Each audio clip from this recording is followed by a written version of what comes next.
Oke,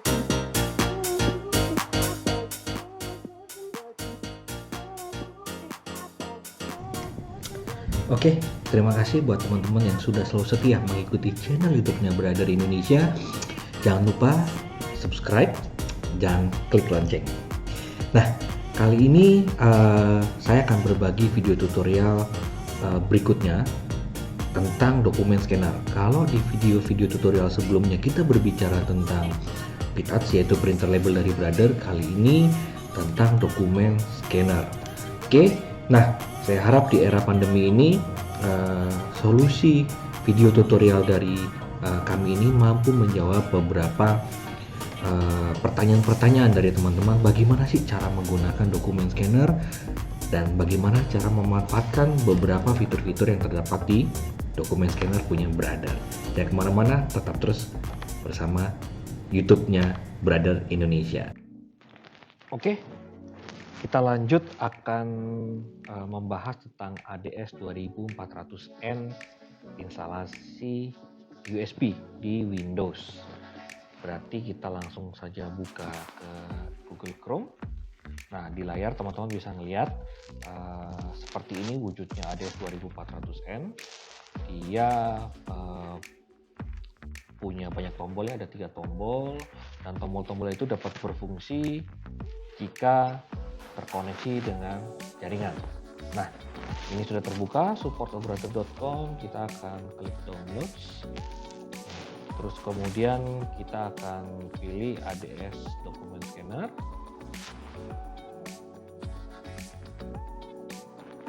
Terus kemudian kita pilih ADS 2 series, ADS 2400N. Oke, ini ada Windows, saya ada Windows 10, dia langsung terdeteksi 64 bit. Klik OK. Ini saya pilih English. Nah, di sini ada beberapa pilihan ya, teman-teman bisa download. Bisa pilih aja full driver dan software package. Agree to EULA and download. Nah, karena berhubung saya sudah ada, jadi saya tidak perlu untuk download. Oke, berarti ini saya langsung lanjut instalasi. Nah, ini dia, install ADS 2400N. Saya klik ini. Oke, ini ada English United Kingdom. Oke, ini saya pilih English United Kingdom. Kemudian saya next, I accept this license sebelumnya, next. Saya pilih local connection. By the way, ini saya buang dulu aja. Biar nggak berat. Oke, saya USB. Dia akan proses untuk menunggu ya.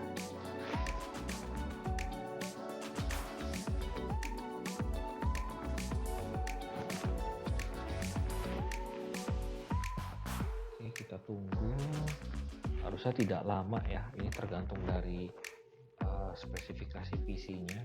Nah, ini kan benar, dia langsung muncul next. Nah, ini ternyata saya sudah ada nih. Oke, ini 100 monitor, saya buang dulu. Oke, ini bisa teman-teman bisa pakai standar recommended, ini custom, saya nggak butuh 100 monitor. Ini kita next aja. Oke, jadi ini practically ini nggak ada yang diinstall karena ternyata sudah nempel nih di PC di laptop, jadi kita bisa skip nih. Oke, ini paperport nggak usah, ini juga nggak usah, kita next, finish. Nah, karena ini sudah ada, berarti saya akan tunjukkan yaitu menggunakan control center 4. Oke, kita ke add. Kita ke Brother Utilities. Nah, ini control center 4, kita klik. Nah, ini biasanya dia ngumpet nih di bawah sini nih, control center 4. Oke, ini saya close. Nah, di sini ada modelnya. Nah, ini saya berarti udah install. Oke. Nah, ini ada modelnya, saya pilih ADS 2400N. Nah, di sini dengan ketika instalasi di depan tadi itu sebenarnya ada fitur yang namanya remote setup. Ya, remote setup itu, ya ini dipakai kita untuk mengkonfigurasi si scanner ini untuk bekerja jika dia tidak terkoneksi dengan USB ke PC. Nah, takutnya dia teman-teman lihat, ada tuh scan to USB berarti harus connect. Enggak, maksudnya nih scan to USB adalah ketika proses scanningnya selesai, dia akan langsung masuk ke USB flash disk atau thumb drive. Nah, di sini teman-teman bisa pilih scan type-nya mau apa nih. Jadi biar enak, kita cukup setup sekali, berikutnya kita sudah tidak perlu konfigurasi. Nah, paling enak sih kalau untuk scan to USB ini pakainya auto, karena kadang-kadang kertasnya suka macam kan ya. Nah, ini type-nya bisa PDF multi-page. Ini kalau mau pakai password ya PDF-nya. Terus kemudian resolusinya standar 300, dokumen size-nya kita bisa pakai auto disk on, skip page-nya on. Nah, ini bisa kita gunakan USB kan. Nah, yang dimaksud scan to USB itu USB ini flash disk atau thumb drive. Ya, ini saya klik apply. Nah, di sini juga ada beberapa fitur tambahan kayak scan to PC. Jadi ketika dia sudah install drivernya, kita mau proses scanning itu kita tidak perlu menyentuh langsung layar komputer. Kita bisa dari scannernya langsung, kita bisa tap scan to PC. Nah, teman-teman bisa melihat di situ ada tombol warna hijau yang tidak berkedip ya, hijau tidak berkedip, dan ada logo komputer. Nah, itu artinya ketika kita pencet itu dia akan langsung masuk ke PC ya. Nah, ini kita bisa konfigurasi IP address apakah dia mode HCP atau statis. Nah, ini ada pickup roller dan reverse roller. Di sini kita untuk menghitung kapan kira-kira roller kita akan exhausted atau akan habis masa pakainya ya, karena roller itu barang habis pakai. Oke, ini kita selesai. Oke, kita kembali ke depan. Nah, ini adalah fungsi scan-nya. Fungsi scan-nya ini kita ada banyak di Control Center 4 ya teman-teman. Kita ada scan to image, scan to OCR, scan to email, scan to file, dan scan to print. Oke, kita ke scan to image terlebih dahulu. Nah, di sini scan to image yang berbeda dengan scan to lainnya adalah di sini ada target application. Artinya adalah setelah dia selesai scan, maka dia langsung muncul aplikasinya. Nah, oke, ini ada pilihan compress dan uncompress. Teman-teman bisa pilih compress ya. Kalau uncompress berarti dia nggak dikecilin nih ukuran outputnya. Ya, ini sudah ada BIC ID counter. Ya, saya reset aja. Terus kemudian di sini change-nya ini ada name counter, name date counter, ada name date, ada name counter. Jadi di sini gini, kita tidak bisa mengcustom nama dari filenya. Ya, misalnya kita cuma bisa taruh prefix nih, tapi secara otomatis kita tidak bisa mengambil dari dokumen. Oke, ini saya oke. Kemudian destinasinya itu ada di desktop ya di sini. Nextnya ini ada resolusi, kita di 300 dpi default ya. Kemudian scan type-nya, kalau teman-teman ragu apa ya kertasnya, tulisannya, warnanya gitu kan, cukup pilih auto. Terus kemudian dokumen size-nya juga ini ada banyak ya. Wah, apa ini? Banyak sekali. Bisa pilih auto. Selesai. Kelar perkara. Nah, kemudian yang berikutnya ini ada duplex, two-sided scanning, bolak-balik. Ini ada ilustrasinya ya. Kalau long edge binding ini kayak binder ya, buku binder. Terus kemudian kalau short edge ini kayak kalender duduk. Nah, kayak gini nih. Nah, ini bisa teman-teman atur aja. Terus kalau continuous scanning, apa ini continuous scanning? Continuous scanning ini adalah ketika scan dia akan lanjut terus scanning meskipun daya tampungnya terbatas. Contoh, misalkan teman-teman mau scan 100 lembar. Di spesifikasi kita, Brother ATS 2400N, kapasitas input tray-nya itu sebesar atau sebanyak 50 lembar. Nah, berarti kalau mau scan 100 lembar, maka ketika scan yang ke-51 itu harus menggunakan continuous scanning, ini harus dicentang nih. Jadi nanti ketika sudah mencapai 51, dia akan muncul pop up, akan dilanjutkan atau berhenti. Nah, kalau misalkan dilanjutkan, maka nanti 100 lembar akan disimpan pada satu file yang sama. Jadi tidak pecah jadi dua. Gitu. Oke ya, terus kemudian ada carrier sheet. Ini ada gambarnya nih kayak kertas ya, jadi kayak kertas laminasi, ada kertas dimasukkan ke dalamnya, plastik laminasinya, kemudian dia bertujuan agar tidak tertarik berantakan, gitu. Jadi dia bisa rapih lah. Nah, kemudian sini ada plastik cardboard, ini buat scan kartu. Nah, di advance setting di sini kita ada pilihan skip ringtest, ini paling penting nih, karena kita menghidupkan duplex nih. Jadi kita akan membuang halaman yang kosongnya. Nah, setelah itu kita ada auto desk queue. Nah, ini by default 2 ini hidup. Ya, teman-teman bisa matikan jika tidak diperlukan. Terus kemudian ada auto image rotation, ini pilihan.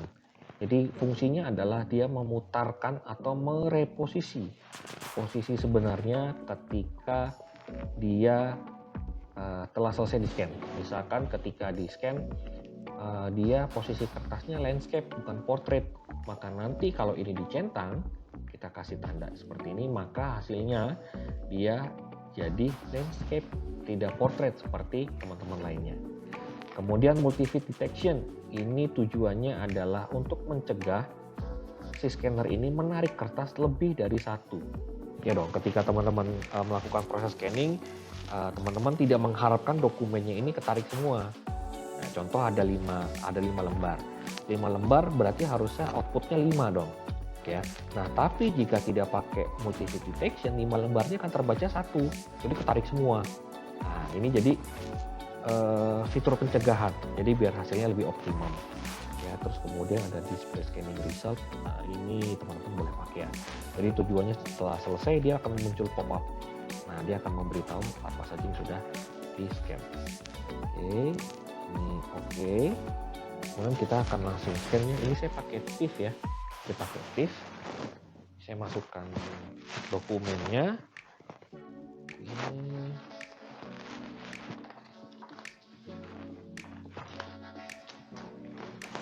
Kita masukkan dokumennya.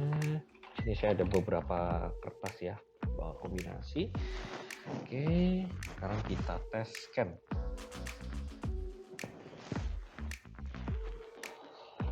Oke, dia sudah proses penarikan.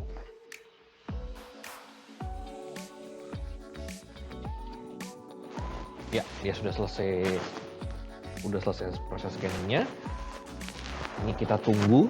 Biasanya memang takes time, tapi nggak lama kok. Dia nggak lama. Nah, sudah selesai. Nah, ini dia akan nanti langsung muncul ACDC. Tunggu, selesai, pung. Nah, dia akan langsung muncul ACDC-nya. Nah, ini. Nah, harusnya ini dia 7 lembar ya. 8 lembar. Nah, ini dia hanya terbaca 1. Jadi kalau dipencet nggak ada tuh. Dia diem. Oke, kalau mau ngeliat yang ini terlalu berat. Jadi kita pakai ini kalau mau ngeliatnya lebih enteng ya. Nah, kita open with, kayaknya Windows Photo Viewer. Sebenarnya di sini bisa ya.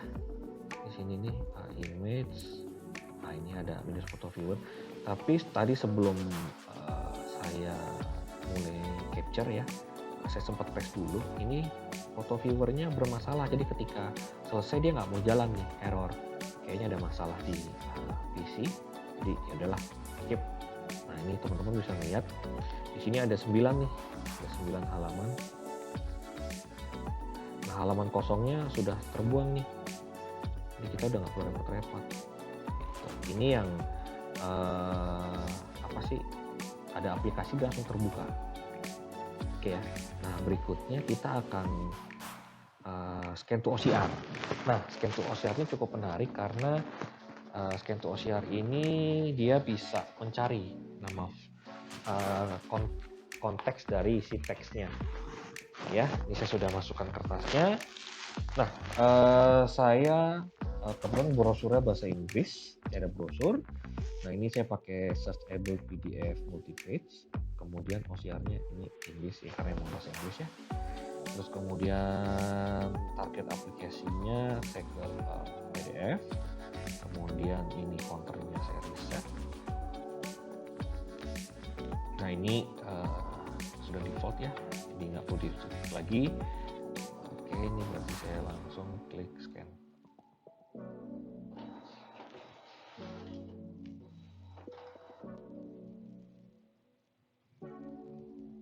Nah, dia ada total page save-nya ada 2 lembar, yang di skip-nya nggak ada.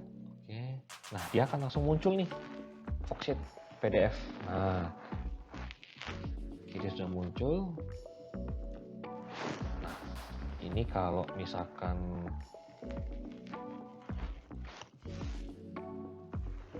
oke, nah ini misalkan saya mau find nih, mau cari kalimat color. Nah, dia langsung ketemu. Atau saya mau cari tulisan super speed. Nah, dia langsung nemu. Nah, ini adalah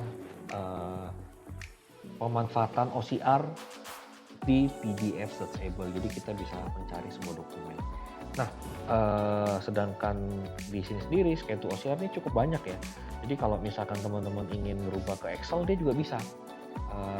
Berupa tabel, misalkan ada tabel, hard copy-nya tabel di scan, terus kemudian mau diedit secara Excel, dia juga bisa. Ini ada pilihannya XLS, target application-nya dia ke Excel. Terus kemudian juga di sini ada Word ya, ada RTF, WordPad, ada teks juga. Jadi teman-teman ketika scan dia bisa langsung bisa diedit nih. Gitu. Oke, nah yang email nih saya skip dulu karena dia akan langsung manggil email ya, standar banget. Jadi kalau diklik itu ntar muncul aplikasi emailnya. Nah, saya akan tunjukkan yang scan to file. Nah, scan to file ini dia ada pilihannya kurang lebih sama seperti scan to image. Di sini ada pilihannya banyak, yang paling atas ini dia semuanya gambar ya, dari BMP, JPEG, TIFF, PNG. Yang bawah ini lebih ke arah PDF. Kita pilih yang PDF, ini kita bisa kecilin juga file size-nya yang diperlukan. Nah, kalau untuk yang scan to email nih penting banget nih kita kecilin ke sini, jadi biar tidak terlalu makan attachment ya. Kemudian ini file name-nya saya reset dulu. Alamatnya dia juga sudah di ini nih desktop ya. Kemudian resolusinya dia 300, ini juga udah auto, tidak ada yang dirubah. Nah, ini saya akan tunjukkan scan to multi PDF tapi scan to file. Nah, di sini teman-teman melihat tidak ada target application. Ini saya tutup dulu. Di sini tidak ada target application sehingga dia jadi lebih tidak terlalu berat untuk di PC. Oke, berarti saya langsung scan.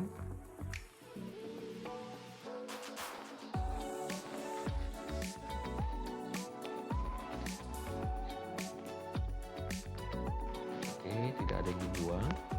Nah, ini saya scan dokumen yang sama. Yang ini adalah OCR, yang ini non OCR. Ya, saya buka, saya klik.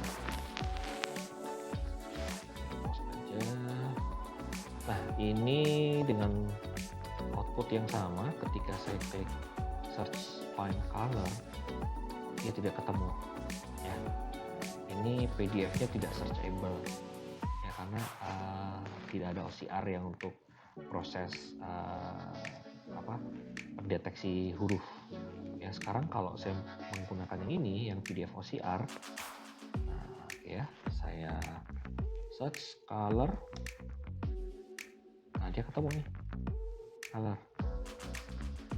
Contoh lagi, ideal ada gak? Nah, ini ada an ideal solution. Tapi kalau ini ideal, nah, ideal tuh, tidak ditemukan ya. Ini perbedaan antara PDF searchable dan PDF non searchable.